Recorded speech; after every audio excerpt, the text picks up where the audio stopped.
de despoletar e mostrar a verdade às pessoas, e o Carlos Cardoso foi assassinado. É nesta mesma altura também que começa a formação dos grandes chamados empresários de sucesso moçambicanos.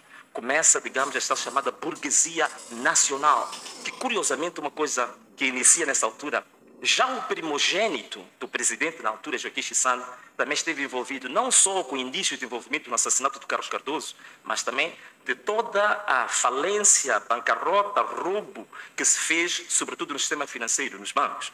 E esta é uma marca interessante do nosso país, é que todos os presidentes, o Chissano, a única exceção é Samora Machel, Chissano, o Guebuza e até se calhar o presidente Inhosse, os filhos todos estão de uma forma ou de outra ligados ou interligados com o grande capital. Portanto, sempre ligados a serem empresários de muito sucesso, sem nunca terem tido história familiar nenhuma de gerir uma única barraca. Então, uma coisa engraçada é que todos estes filhos dos dirigentes dos últimos 3 consulados estão sempre ligados com indícios de droga ou indícios de crime. Então, é isto que também marca um bocadinho o nosso país. E depois temos a situação de hoje, não é?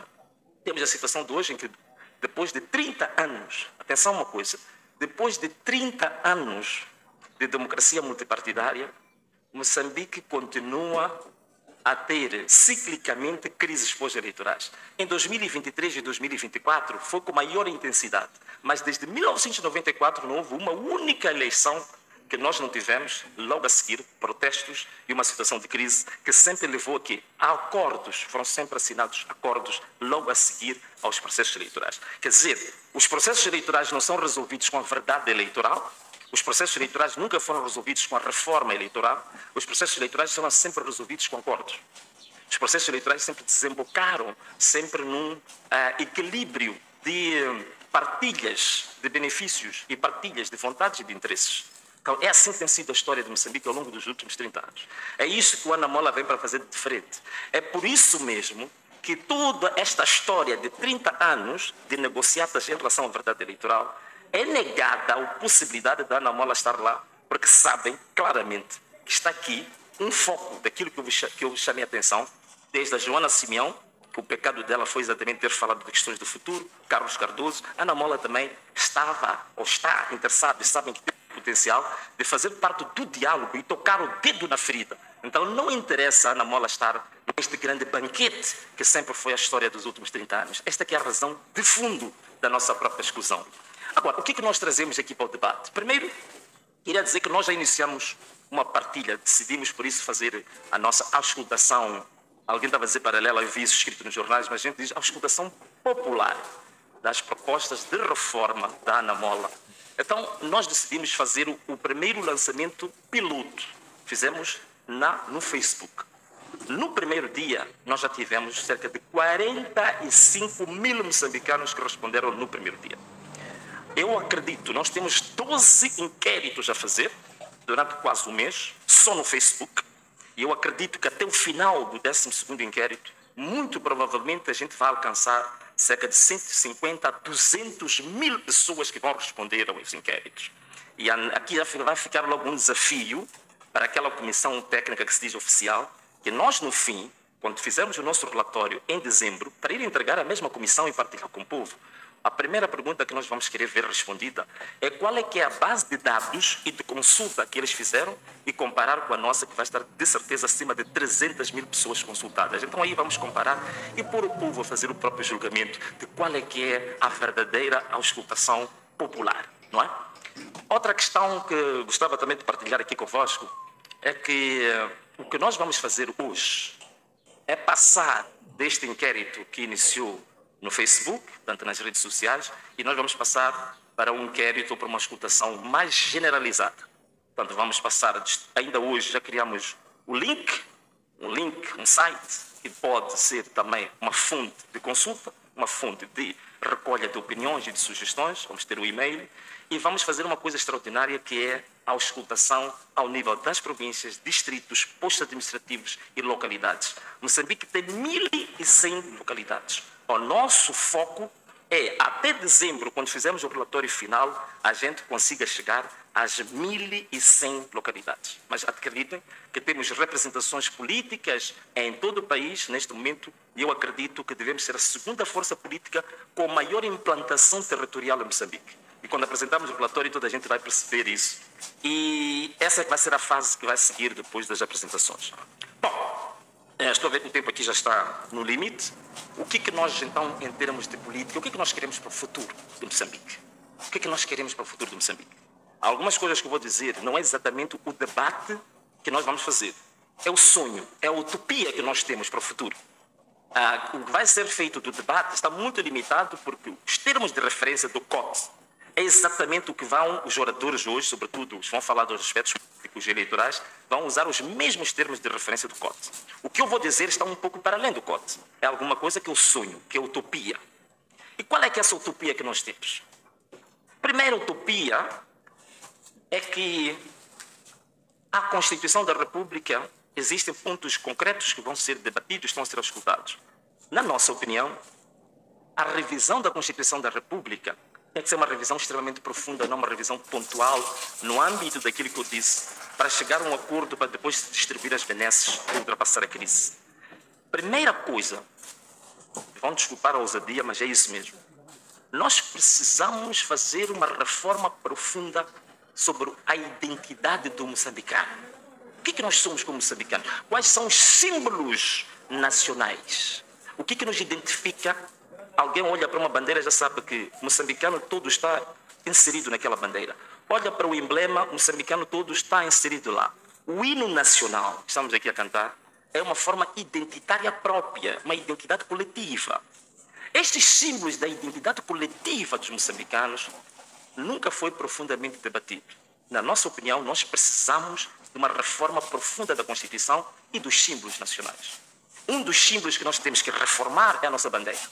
Toda a gente tem consciência de que a nossa bandeira não representa nem a filosofia africana, nem a história do povo africano, nem o moçambicano, não representa os anseios dos moçambicanos, surgiu numa altura concreta e própria, historicamente ficou desatualizada por completo. Toda a gente sabe disso, mas ninguém debate isso. Nós temos que reformar a nossa bandeira, nós precisamos de uma nova bandeira.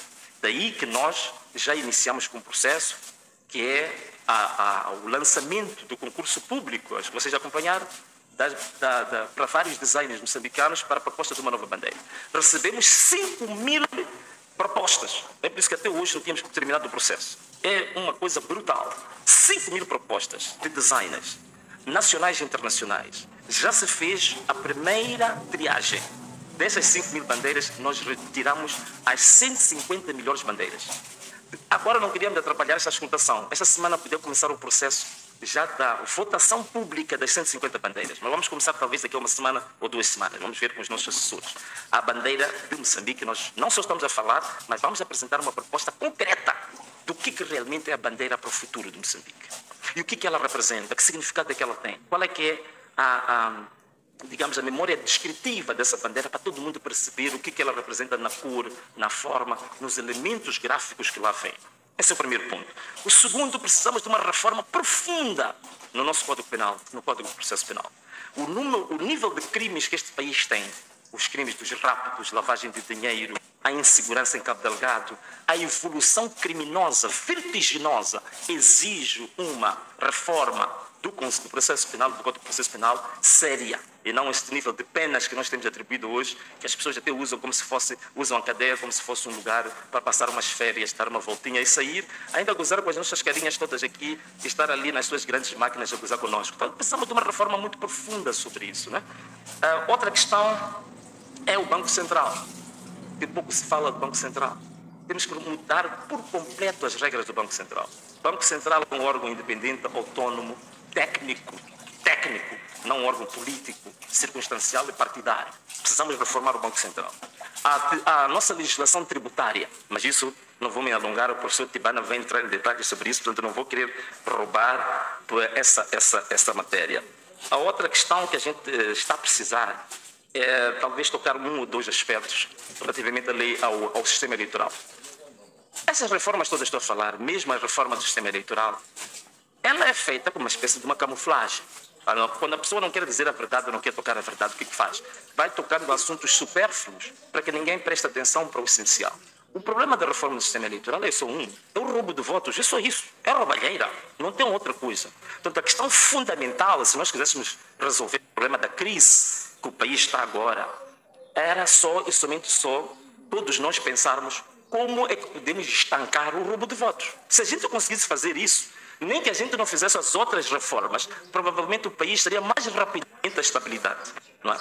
Então, uma das questões fundamentais em relação ao sistema eleitoral, que eu não vou também detalhar, porque há um orador que vai falar sobre isso, uma das questões fundamentais que nós defendemos para o sistema eleitoral, primeiro, é como é que a pessoa tem a capacidade eleitoral ativa. Isto é, como é que você ganha o direito de votar em alguém? Começa aí o problema. Na nossa opinião, e já defendemos isso mesmo durante a campanha, voltamos a repetir, deve ser suficiente o bilhete de identidade para votar. Não precisamos gastar aqueles milhões todos que andamos a gastar todos os ciclos eleitorais para criar um cartão de eleitor que não tem nenhuma outra validade senão para aquele processo. Então nós temos que passar a usar o bilhete de identidade como elemento, ferramenta para ganhar a capacidade eleitoral ativa e poder votar. O nosso país irmão, que está aqui, o nosso mestre, nosso querido irmão William Toné, já introduziu isso em Angola. Portugal também já fez isso. E muitos outros países também já o fizeram. Este é o primeiro ponto. O segundo ponto tem a ver com o apuramento. O apuramento que em Moçambique chega a levar cerca de 3 meses e que tem várias etapas. O que nós precisamos é que a eleição tem que terminar ali, naquela mesa de voto. Naquele dia, naquela mesa, no apuramento parcial ou no apuramento provisório, é onde tem que estar, é onde está a verdade eleitoral. Então, temos que introduzir um sistema de partilha das contagens online, isso é possível, sem gastar muito dinheiro, e a eleição tem que terminar ali. O apuramento intermédio, o apuramento de cidade, o apuramento, essas CPEs, CDEs, têm que ser todas elas distintas e nós temos que conseguir ter o resultado final no máximo em 2, 3 dias, na pior das hipóteses. Se nós fizermos isto, temos aqui uma base, digamos, extremamente forte para a gente começar a dizer que vai ter eleições muito melhores do que os 30 anos que nós tivemos até hoje.